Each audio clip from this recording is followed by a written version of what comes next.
John Free was an American photographer based in LA who passed away recently.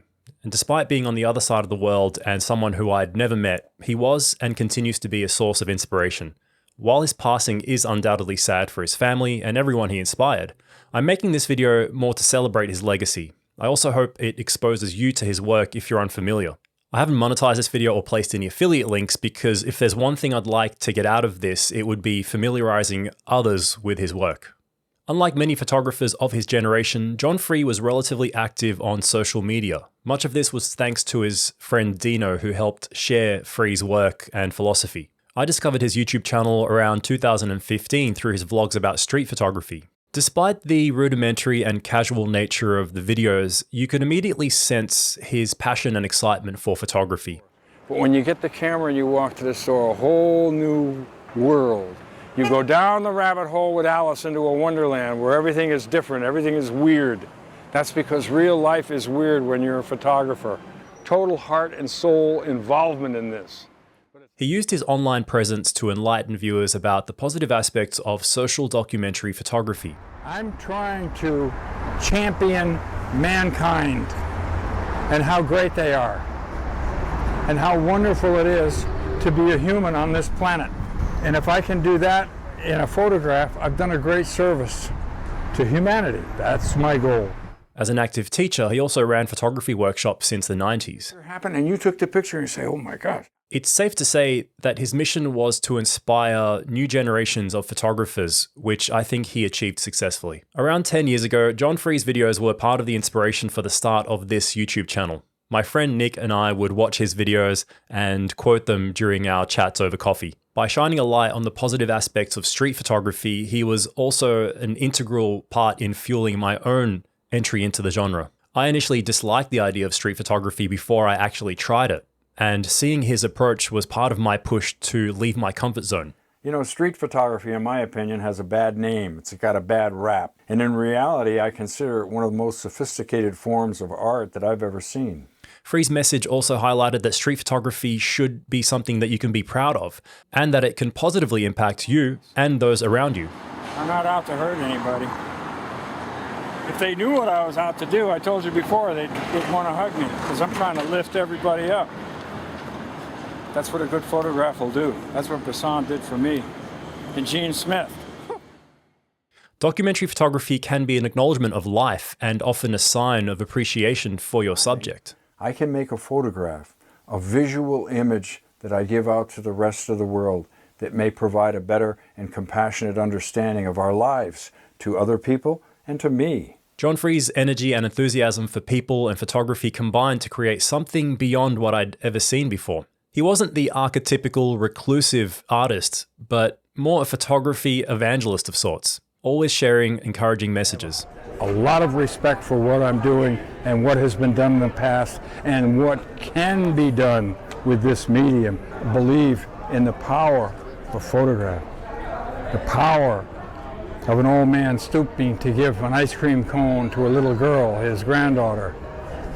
An effective photograph of that situation would soothe people all over the world and make them smile and make them remember their grandfather or their father. This is what it is. The videos would destigmatize and break down misconceptions by drawing from his vast experience. He often demonstrated these lessons using real-world examples on the street or using past anecdotes. You can quickly tell that he had a knack for teaching. In his videos, John Free often mentioned his own big three inspirations: W. Eugene Smith, Henri Cartier-Bresson, and Robert Frank. Something that set him apart was his commitment to traditional photography. He continued to shoot black and white film and employed darkroom printing. He strived for precise compositions, which he'd print full frame to the borders. Full frame. I don't crop. That's why you see the black line. I learned that from Cartier-Bresson. I was a rifle marksmanship instructor in the military. There's another part about precision and where to aim. This philosophy of cropping in camera was amongst other self-imposed limitations that he'd employ to be more accurate in his craft. Before his passing, John Free managed to release a book of his work covering the railroad tramps of the LA freight yards. He started this long-term project in the 70s, and it was born out of his own natural curiosity and empathy for the people and their stories. I was lucky enough to borrow this copy of the book from my friend Darren, which is titled End of the Line. The images are presented alone or sometimes with accompanying stories behind the moment or subject. These stories highlight the importance of Free's subjects as part of his life and not simply a convenient target for his camera. On the outskirts of society, shunned by most people, we're told, keep away from them, they're dirty, they're bums, they're criminals, they're on the run.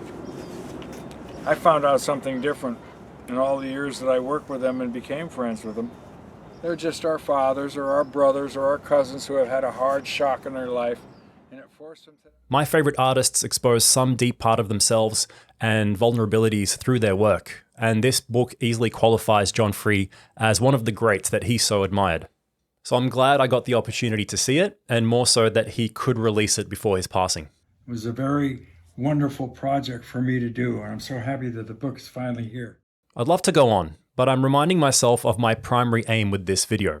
If you're still here watching and this video sparked some curiosity in you, then I'm glad. Those of us who already know about his work might appreciate videos like this, but I'm aiming more for those who aren't familiar with it. Go and see some of his work and watch some of his videos. I think you'll get something out of it. I want to echo his sentiments and the way that he elevated others. No exaggeration here. How can I exaggerate when you can look at the work of Robert Frank, Gene Smith, Cartier-Bresson, and not feel something fantastic? That's proof of what I'm telling you here. And he gave it to us, and he also took the time to write it down and tell us how to do it. So we got to hold him up on a pedestal. We're all standing on his shoulders. That's what he said. And he says we all owe it to Kurtesh. He says, what we're doing now, Kurtesh did before. What a wonderful, humble man. So the way I see things, it's not the end of the line for John Free. His legacy lives on and his influence will continue. In the words he'd often use when speaking about his idols, they gave it all to us. They're all there. They're all there for us to see. Gene's gone.